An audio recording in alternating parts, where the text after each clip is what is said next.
For the veteran viewers of Star Citizen out there, you probably saw that coming a million miles away. But for newer citizens among us, it may not be so obvious that jumping directly to a location from a camp station is a sure way to get yourself put right back where you came from, minus the ship you were flying and any valuable cargo you may have been carrying.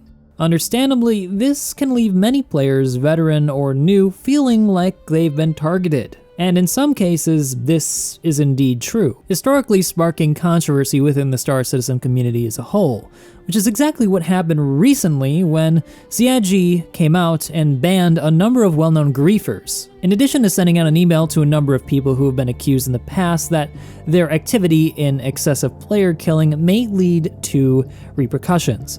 But the reason why I'm making this video isn't to highlight this drama, because I have it on good authority that the amount of people that this actually affected is rather more insignificant than some would have you believe. Instead, I want to focus on how the PvP community's reaction reveals a deeper, more significant issue that is present in Star Citizen's current gameplay that has led to PvPers sometimes skirting the line between griefing and PvPing by camping places like main stations and killing anybody who leaves. So in this video, I'm going to talk about exactly what that issue is with gameplay and then provide some actionable feedback that can hopefully resolve this issue, ideally making Star Citizen's universe a place that both PvPers and PvEers can both enjoy together. But if by the end you guys think I did a good job and you think I deserve it, don't forget to hit that like and subscribe button to show your support.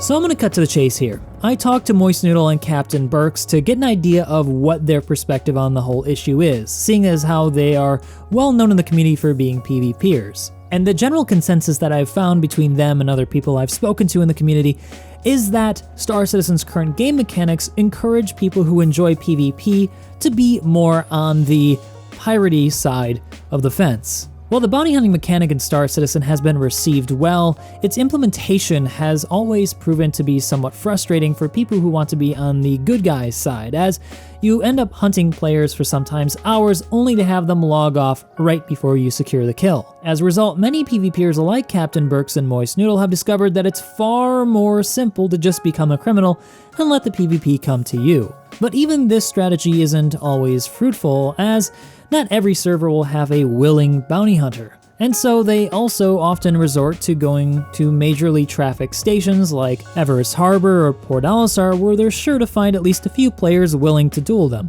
or at the very least an unsuspecting new player to kill as they try to leave or warp to another planet. In sum then, because there isn't a gameplay mechanic to encourage otherwise, PvPers are drawn to a location that intersects with people who don't want to PvP, and that's where the issues that I talked about in the beginning of this video start to crop up. Many people have proposed solutions to this issue, some better than others. One I often hear about is that the station defenses that CIG have implemented just don't offer enough of a deterrent for people who are decent at flying to not camp a station. Reportedly, this is in part due to the way the turrets have been coded. Apparently, they're not properly targeting pips when targets are flying really fast, causing them to either overshoot or undershoot a target pretty severely.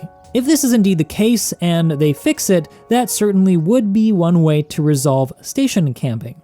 Some other really good suggestions that I've heard are to have things like missile turrets, which would be really difficult to deal with because conceivably the station defenses would never run out of ammo and you eventually would run out of countermeasures. Another really good suggestion I've heard is to have unique weapons that can only be used in fixed emplacements either on stations or on the ground for things like future homesteads that draw a lot of power and are basically hit scan. Now, these solutions are really good and I think that they should still be implemented in some fashion.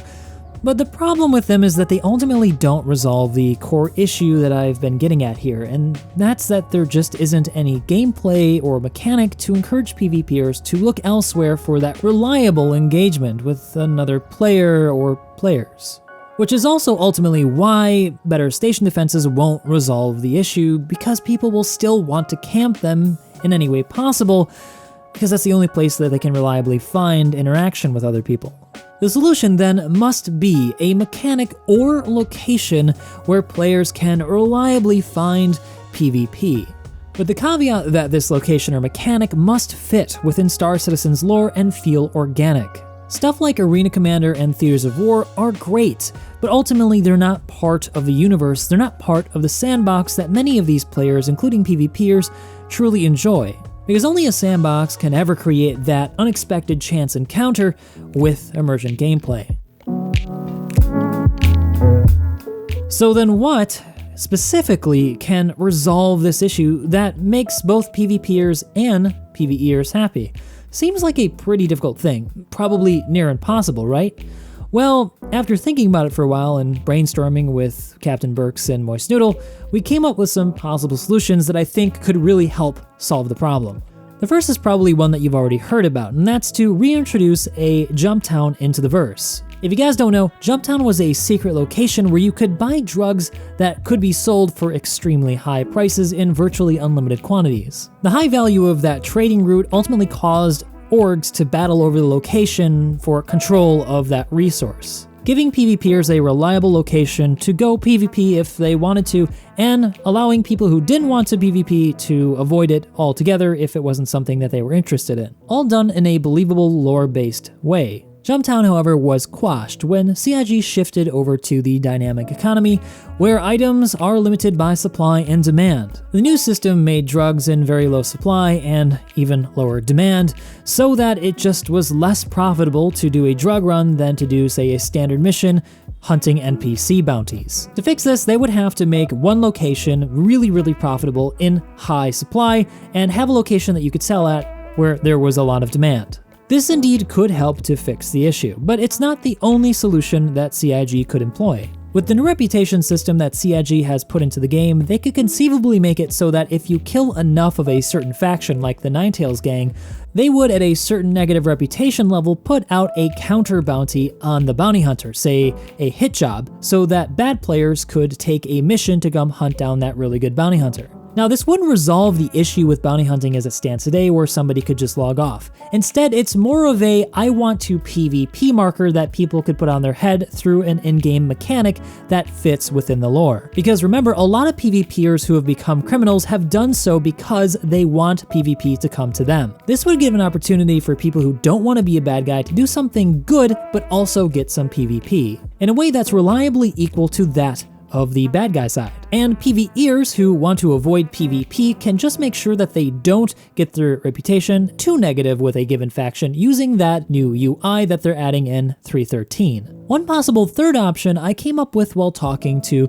Moist Noodle. Right now, in Star Citizen, as you break more laws and commit more felonies, such as killing players or NPCs, the security response ramps up proportionally to the point where eventually the UEE Navy will chase you down with an Idris. CIG refers to the system as heat. I asked why doesn't CIG just tie together the heat system with their new map UI, allowing players to see Crusader security reports for where there's a lot of action going on in a given star system, which would be represented by a 3D heat map that you could toggle on and off in your map so that you know where to go or where to avoid depending on whether or not you're looking for PvP. Believe it or not, this isn't an entirely original idea. This was already done in EVE Online to great effect, giving players an idea of where to avoid if they didn't want to PvP, say in a scenario where they were mining or if they were hauling a really valuable load through null or lowsec. And lore-wise, this already makes a lot of sense as Crusader security is already known to employ civilians to help defend a star system. So sharing intel with the civilian defense force of where action might be makes a lot of sense. But outside of that, you can imagine that the security forces would want to alert people of areas to avoid if they want to be safe. To be fair though, this system should also be tied into the already existing comm system, so that if there's not a comm present or if there's not a security force present, that this would not appear on the map. The gist of it being that heat maps just shouldn't randomly appear on the map the moment you shoot somebody. It should only become present if security forces are reacting. This would create a virtual dynamic Jumptown that always changes depending on where action starts. And to me, this is far more appealing than a static Jumptown version 2, because each time you engaged, it would be a little bit different. Stanton is so big. Even Microtech on its own is bigger than the landmass of Canada. Having a dynamic Jumptown like this could make virtually anywhere become a Jumptown.